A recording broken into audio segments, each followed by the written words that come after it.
Tonight, I got a surprise for you. I have a 1-minute sermon. Yay! Is that process? But I have a 16-minute introduction. So, you clapped for nothing. You can take it back. Usually, I always want to urge you guys that whenever you hear an argument, I want you to hear both sides of the argument. Because, imagine you have two friends who get in a fight, and you only hear from one side of them, only one of them talks to you. You're only going to know one side of the story. And so don't think that you always know everything just if you hear one side of the story. But I want you guys to take that and apply it to every area of your life. And so you're going to have people who come to you and they're going to say, why do you choose Christianity? They're going to be like, have you even looked at other religions? Like, lots of people say, well, you're just a Christian because you were born a Christian, but you don't really have any reasons to be a Christian. And what I want you guys to do is, I do want you guys to give, the other side a fair understanding of what other people believe. That's why, like in my Sunday school class, we looked at Catholicism. We talked about, and what I did for that was I went to Catholic websites and I said, why do they believe what they believe? And I went to and I did that with Jehovah's Witnesses, and I did that with the Mormons, and I went to their websites and find out, why do they believe what they believe? And tonight I'm not going to go through all of those and explain why all of those are wrong. What I would like to do is just look at Christianity, because you will have people and they'll be like, well, why are you a Christian? And I want to talk about just the things that make Christianity exceptional, things that make it just shine above every other religion out there. And so how I'm going to start with that, I'm going to start with this thing you guys might have heard of before, maybe not, called Pascal's wager. Have you ever heard of Pascal's wager? There was a philosopher named Blaise Pascal, and he just kind of came up with this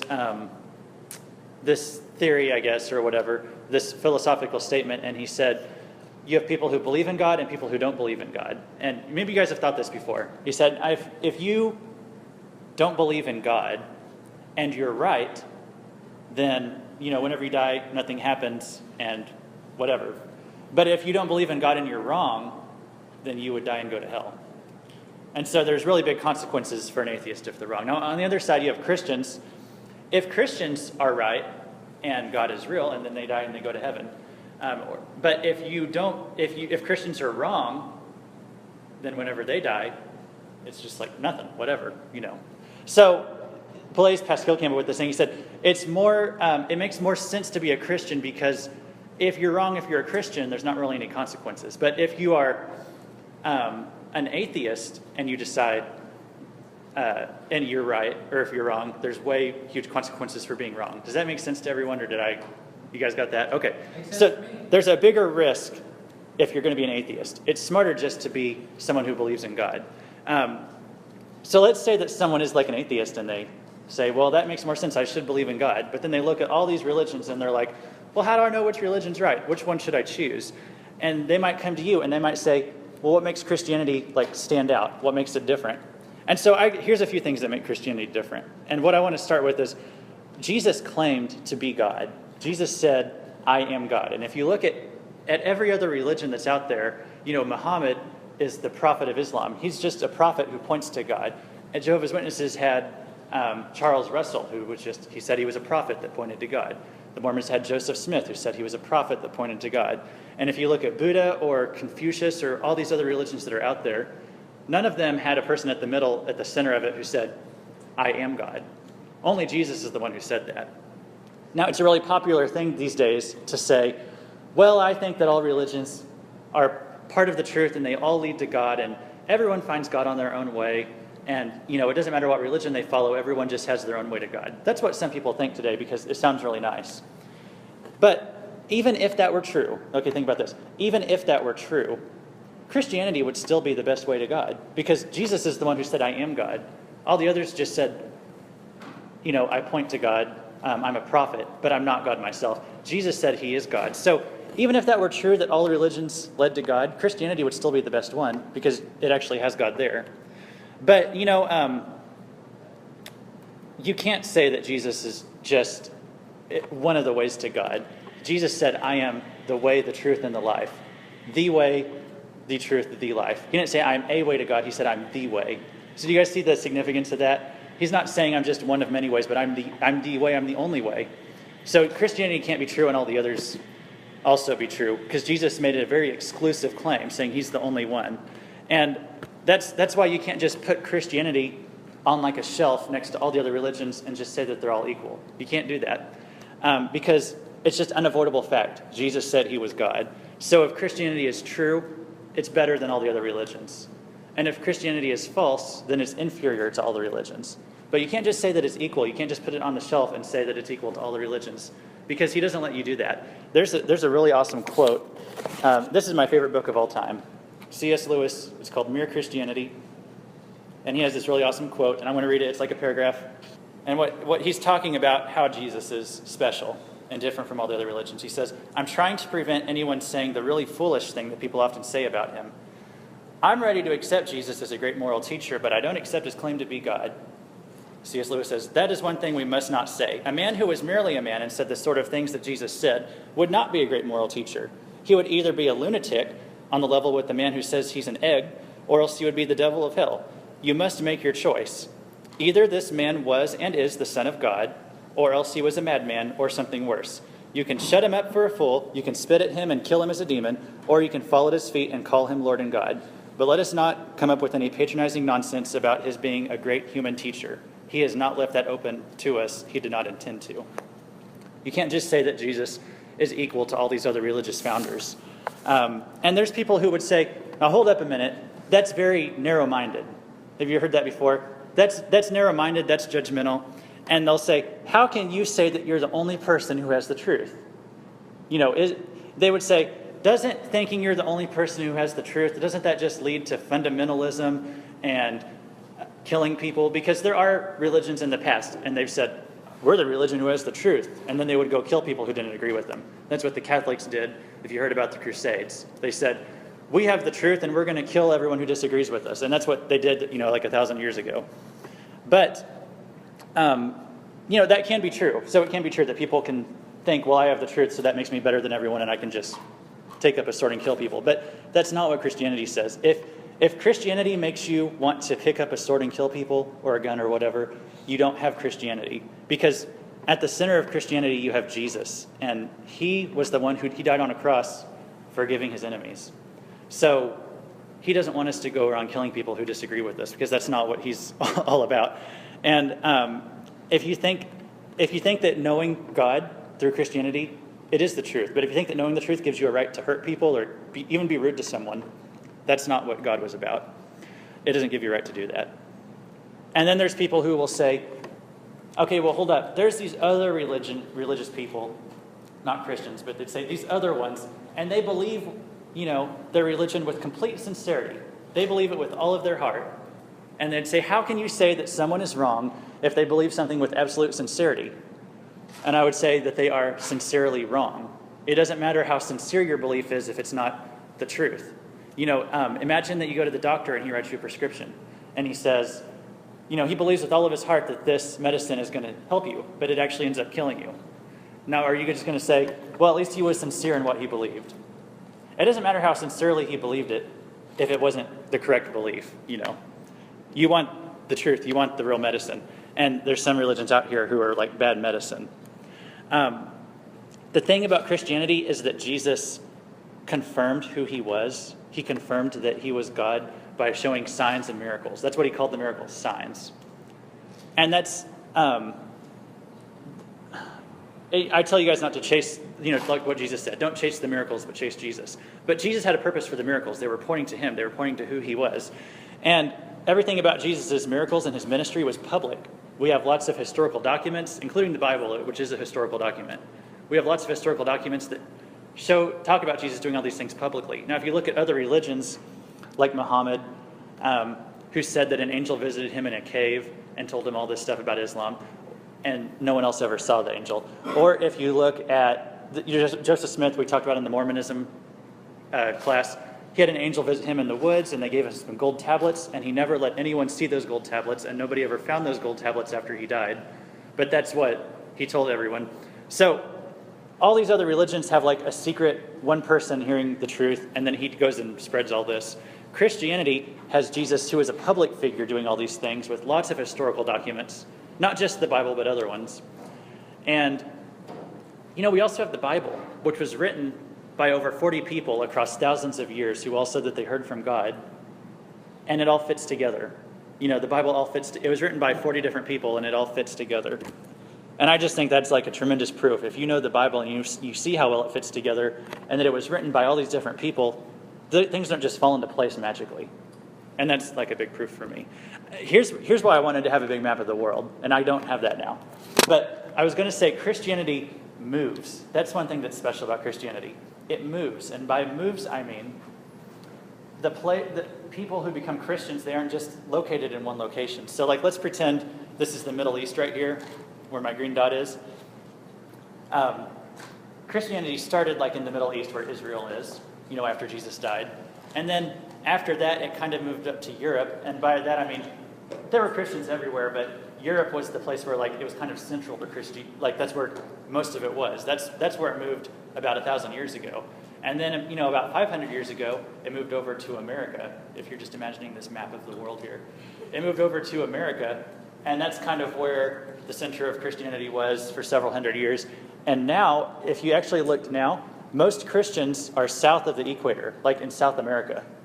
So Christianity has gone from the Middle East to Europe to America to South America, and it moves around. Yeah, do you have a question? I was saying for years when it was in America, we went everywhere. Huh? When Christianity was central in America, we went like all sorts of places.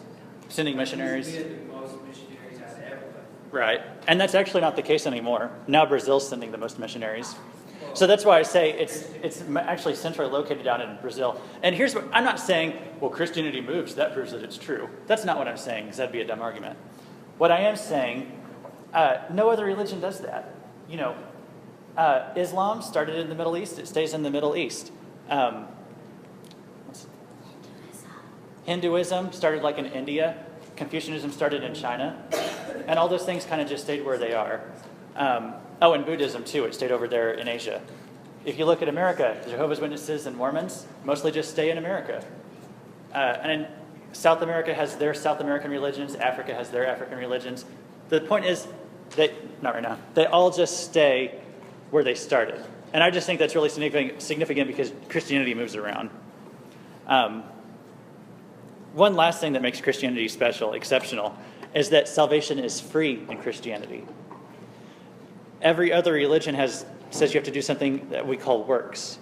And I know you might be like, Luke, why do you talk about works all the time? Because the Bible talks about it all the time. It says, do good works, but good works are not what earns your salvation. And that's so important because all these other religions make you do works. And whenever I say works, everyone know what I mean by works? Sometimes there's Christian religions that try to sneak works in because everyone thinks that works is how you're supposed to find God, doing good things to make God love you.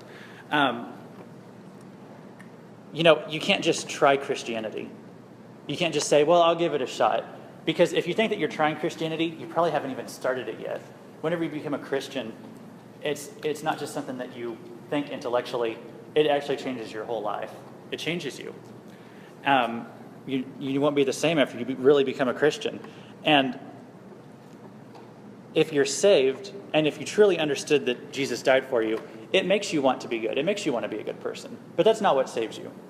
And that's just so important because all these religions will try to stick that in there. Christianity says that you're accepted because Jesus died for you, and that's what makes it free. That's why I say it's free, that you don't have to earn it. All the other religions tell you how to find God, but Jesus is the one who said that he's God and he's coming to find you. You guys have probably seen that video, Why I Hate Religion, But I Love Jesus. I'm assuming most of you have. What I want to do is show it again.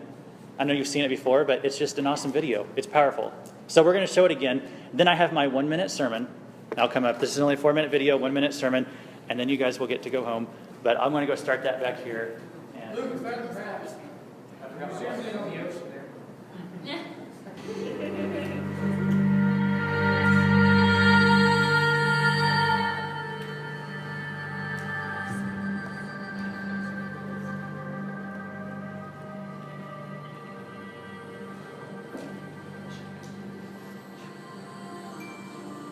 What if I told you Jesus came to abolish religion What if I told you voting Republican really wasn't his mission?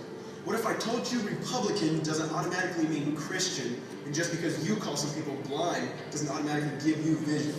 I mean, if religion is so great, why has it started so many wars? Why does it build huge churches or fails to feed the poor?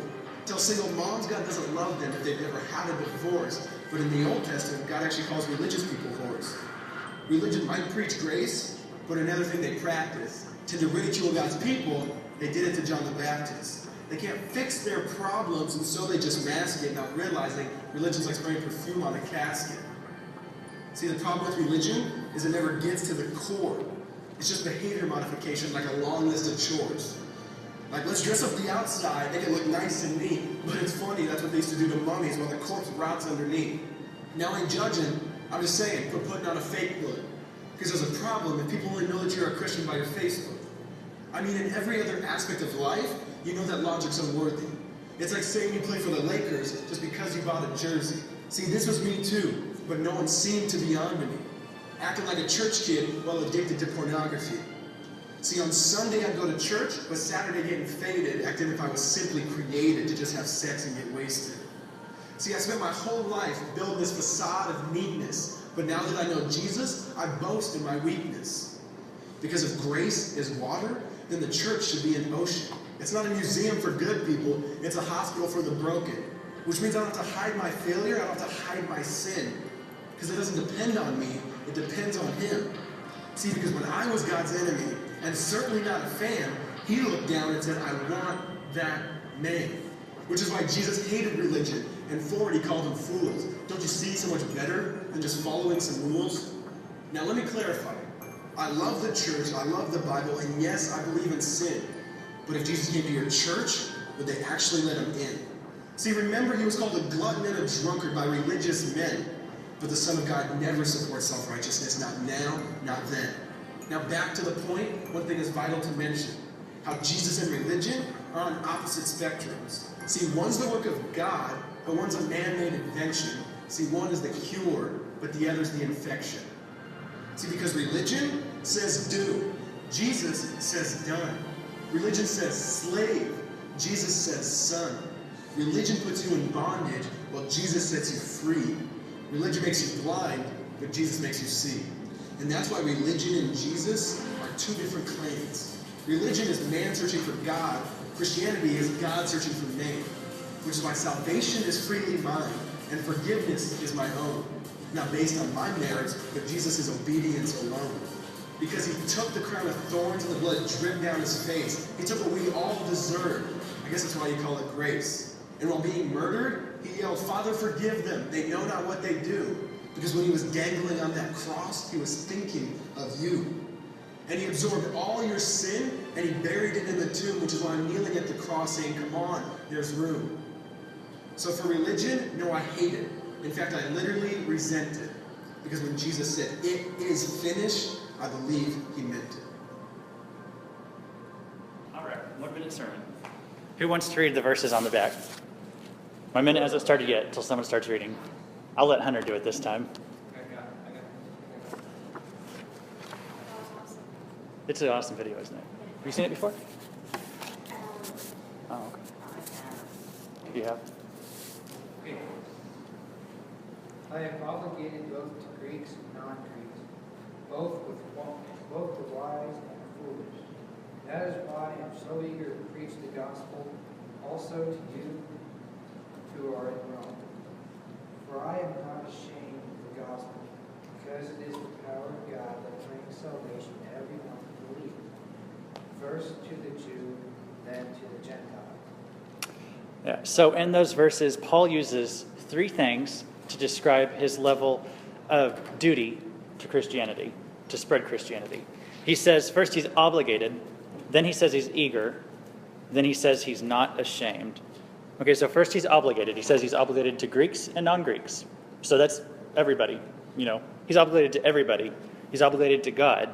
That means he has a duty. He feels that he has a duty to God that everyone needs to hear about it. Second, he's eager. He wants to share Christianity with people because he's so happy for what it's done in his life that he's eager to share it with others. And then third, he's not ashamed. for one thing, he cares more about what God thinks than about what anyone else thinks. And so he's not afraid to talk about God with anybody. He doesn't let anything hold him back. But also, he's not ashamed because he's proud to be a Christian. And I hope that you're proud too. Okay, let's pray. Father God, thanks for anything that you've helped us to learn tonight. God, I just ask that that would stay impressed on our hearts so that if someone comes and says, why are you a Christian? That we would be ready to give an answer and that we'd have a good answer for them. And then maybe we could lead them to Christianity also. God, I just pray that we would feel the obligation to share about you, that we would be eager to do so, and that whenever it came to the time to do it, that we would not be ashamed.